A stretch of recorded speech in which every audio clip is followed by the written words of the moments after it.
Hey everyone, if you're looking for a fishing kayak that actually makes sense for real anglers, not just the flashy marketing, then stick around because the Reel Yaks Raptor might be exactly what you need. I know, there are a ton of pedal kayaks out there, but most are either too heavy, too complicated, or just don't hold up when you actually put them in the water. So today, I'm breaking down whether this one is worth your hard-earned cash. Link is in the description if you want to check the product details on Amazon. First off, let's talk about the fin drive system. Unlike those big, clunky propellers that get tangled in weeds or kick up a ton of spray, the Raptor uses a smooth fin drive. I took it out on a local lake last weekend, and honestly, it glided through the water effortlessly.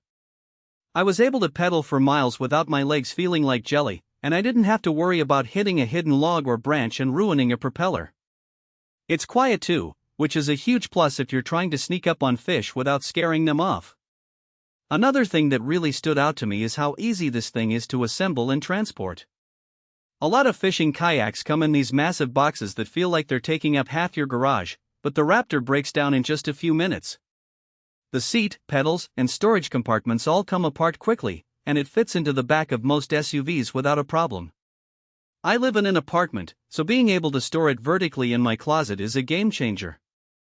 Plus, it only weighs about 50 pounds, so even if you're by yourself, you're not struggling to load it onto a roof rack. Storage is another area where this kayak shines. I've used other kayaks where my gear was just stuffed into a tiny hatch, and half of it ended up soaked.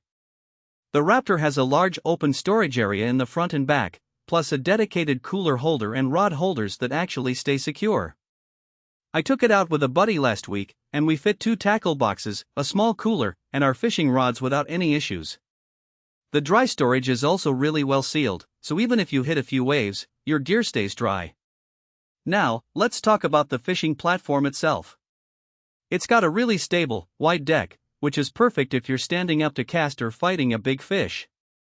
The seat is comfortable too, it's padded and adjustable, so you can find the right position for long days on the water. I also like that the footrests are adjustable, which is something I don't see often on budget kayaks. It makes a big difference when you're pedaling for hours. One thing I really appreciate is how customizable this kayak is. The package comes with a few extra accessories, like a cup holder and a small tackle tray, but the real kicker is that it's compatible with most standard fishing kayak accessories. I added a fish finder mount and a small anchor system, and it all fit without any issues. If you're the type of angler who likes to tweak your setup, this kayak gives you plenty of room to do that. Now, I won't lie, there are a couple of things that might not be perfect for everyone. First, the fin drive is great for calm water, but if you're planning on taking this into rougher rivers or ocean surf, you might want to look elsewhere.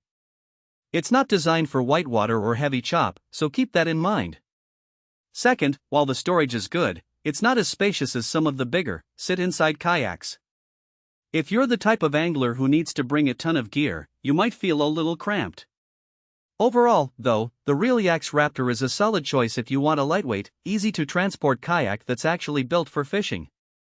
It's not the cheapest option out there, but it's far from the most expensive either. If you're someone who values convenience, portability, and a smooth ride, this could be the perfect kayak for you. So, if you're still on the fence, definitely check out the link below. It's a great option for both beginners and experienced anglers who want something that's easy to use and won't break the bank. Either way, thanks for watching, and I'll see you in the next one.